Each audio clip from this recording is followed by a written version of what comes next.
हरे कृष्ण. श्रीमद भगवद गीता जशी आहे तशी, अध्याय 10. अध्यायाचं नाव आहे विभूती योग. 18व्या श्लोकापासून वाचायला आता सुरू करत आहोत. त्याआधी श्रील प्रभुपादांना प्रार्थना करूया. हे श्रील प्रभुपाद, आम्ही भगवद्गीता हा ग्रंथ वाचून समजून घेण्याचा प्रयत्न करीत आहोत. त्यासाठी आम्हाला आशीर्वाद द्या. धन्यवाद प्रभुपाद. श्लोक क्रमांक 18. अर्जुन आहे तो भगवान श्रीकृष्णांना म्हणतो आहे, विस्तरेणात्मनः योगम विभूतिं च जनार्दन भूय कथय तृप्तिः शृण्वन्तो न अस्ति मे अमृतम. भाषांतर. हे जनार्दन, कृपया आपल्या योग शक्तीचे आणि ऐश्वर्याचे विस्ताराने वर्णन करून सांगा.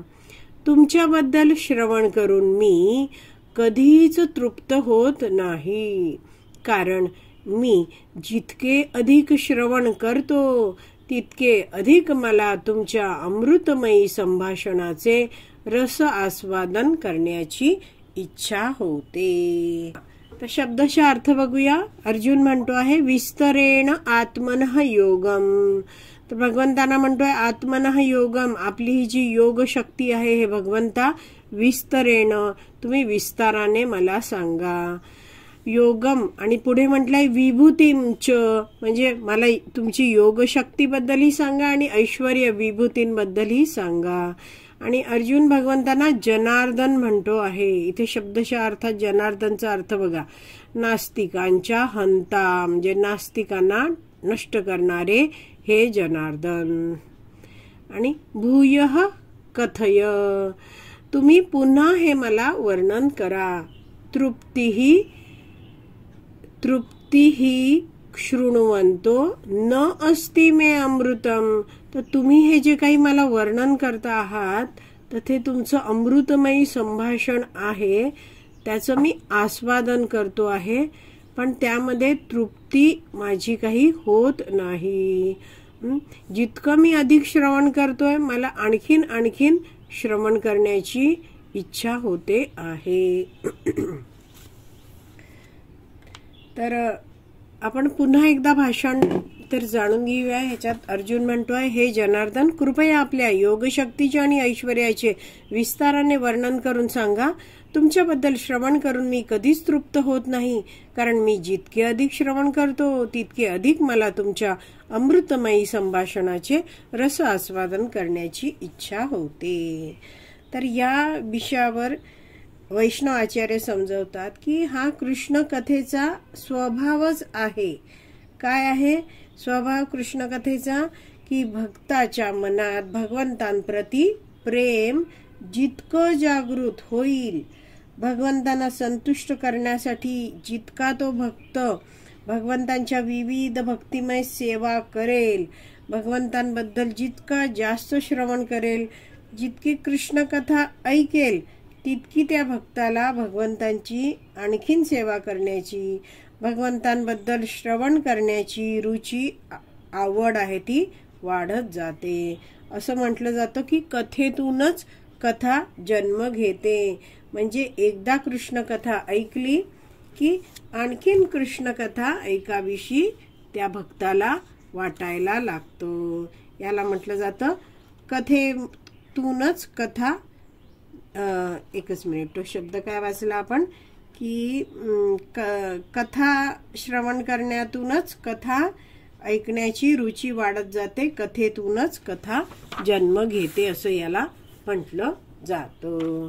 तर हा जो 18वा श्लोक आहे त्यावर गीताभूषण टीका लिहिली आहे श्रील बलदेव विद्याभूषण यांनी, ती वाचूया. ते लिहितात, आधीच्या श्लोकांमध्ये अर्जुनाने भगवान श्रीकृष्णांना त्यांच्या ऐश्वर्याचे वर्णन करा अशी विनंती केली. आधीचे श्लोक आपण बघितले. त्यात अर्जुन म्हणतो आहे, हे भगवंता, तुमचं ऐश्वर्याबद्दल सांगा. आणि तेव्हा भगवान श्रीकृष्ण अर्जुनाला म्हणतात, परंतु अजन्मा असणं आणि माझ्या इतर कल्याण गुणांचं, माझ्या विभूतींचं वर्णन तर मी आधी सुद्धा बरेचदा केलं आहे. मी अजन्म आहे हे मी तुला आधी काही श्लोकांमध्ये सांगितलं आहे. माझ्या अनेक साऱ्या विभूतींबद्दल मी तुला आधीच सांगितलं आहे. तर मग तू आता हे अर्जुना पुन्हा त्याविषयी का बरं मला विचारणा करतो आहेस? तर यावर अर्जुन या 18व्या श्लोकात भगवंतांना म्हणतो आहे की कृपा करून तुमच्या गुणांच्या, विभूतींच्या विषयी विस्ताराने वर्णन करून सांगा. तुमच्या श्रीमुखातून वाहत असलेले हे जे अमृतमयी वचन आहेत त्या वचनांना मी माझ्या कानरूपी जिभेने चाखत आहे. पण माझी काही संतुष्टी होत नाहीये, माझी तृप्ती होत नाहीये. हे जनार्दन, पहिल्या ओळीतला शेवटचा शब्द आहे जनार्दन. त्याविषयी शेवटी श्रील बलदेव विद्याभूषण लिहितात की जनार्दन म्हणजे सर्व आर्त आणि दुःखी जन स्वतःच्या दुःखापासून निवृत्त होण्यासाठी ज्यांना शरण जातात ते भगवान श्रीकृष्ण हे जनार्दन आहेत. काय सर्व आर्त आणि दुःखी जन आहेत हे स्वतःच्या दुःखापासून निवृत्त होण्यासाठी, स्वतःच्या दुःखापासून सुटण्यासाठी ज्यांना शरण जातात ते भगवान श्रीकृष्ण हे जनार्दन आहेत.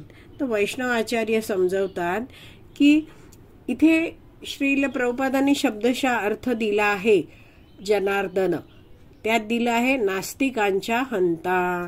तर त्याचा अर्थ आपण जाणून घेऊया. तर जन नावाचे पाण्यात राहणारे काही असुर होते. पाण्यात राहणारे काही असुर होते, त्यांचं नाव काय होतं? जन. आणि भगवंतांनी त्यांचा वध केला आणि म्हणून भगवंतांचं नाव जनार्दन झालं. तर अशा प्रकारे जनार्दन या शब्दाचे वेगवेगळे अर्थ आहेत. तर इथे जसं अर्जुन म्हणतो आहे की भगवंता तुमच्याविषयी श्रवण करून मी कधीच तृप्त होत नाही, यावर वैष्णव आचार्य म्हणतात की आपण जेव्हा कृष्ण प्रसाद खातो तेव्हा पोट भरलं आहे की त्यानंतर आपण खाऊ शकत नाही. किंवा आता एखाद्या डब्यात प्रसाद भरून ठेवलाय आपण आणि सगळ्यांना वाढला तर काय होतं? त्या डब्यातला प्रसाद संपतो. पण इथे ही जी कृष्ण कथा आहे जी साक्षात भगवान श्रीकृष्णांच्या मुखातून बाहेर पडते आहे, तर अर्जुनाला ही अमृतधारा आहे, कृष्ण कथेची अमृतधारा, ती कधी थांबूच नये असं वाटतं. तर त्याला वाटतं की हे अमृत आहे, हे चाखण्याचं कार्य मी माझ्या कानाने करतच राहीन. तर अशा इच्छेने अर्जुन म्हणतो आहे की भगवंता तुम्ही तुमचं वर्णन करा, तुमच्याविषयी तुमच्या योग शक्तीचं, ऐश्वर्याचं वर्णन करा. आणि दुसऱ्या ओळीत अर्जुन म्हणतो आहे तृप्तीही शृणतो न अस्ति मे अमृतम. तर याबद्दल वैष्णवाचार्य समजवतात की कृष्ण प्रसाद आपण जेव्हा व्यक्तीला वाढतोय तेव्हा काय प्रत्यक्ष आपण असा हातात म्हणजे चमच्यानी घेतो आणि त्याच्या ताटात वाढतो. असा कृष्ण प्रसाद आपण समोरासमोर देत असतो. आणि प्रसाद जेव्हा संपतो आहे आपल्या ताटातला किंवा आपलं पोट भरतं आहे तर तेव्हा आपल्याला थांबावं सुद्धा लागतं. म्हणजे डब्यातला वाटण्याचा प्रसाद आहे तो संपला तर आपण थांबतो की आता प्रसादच संपला. किंवा माझं पोट भरलंय तरीही काय आता मी आणखीन प्रसाद घेत नाही, मी थांबते. पण कृष्ण कथेचं तसं नाहीये. जसं ही कृष्ण कथा आहे ती कानाने ऐकली जाते आणि कानामध्ये काय आपण खूप साऱ्या या कथा ऐकू शकतो, पुन्हा पुन्हा ऐकू शकतो.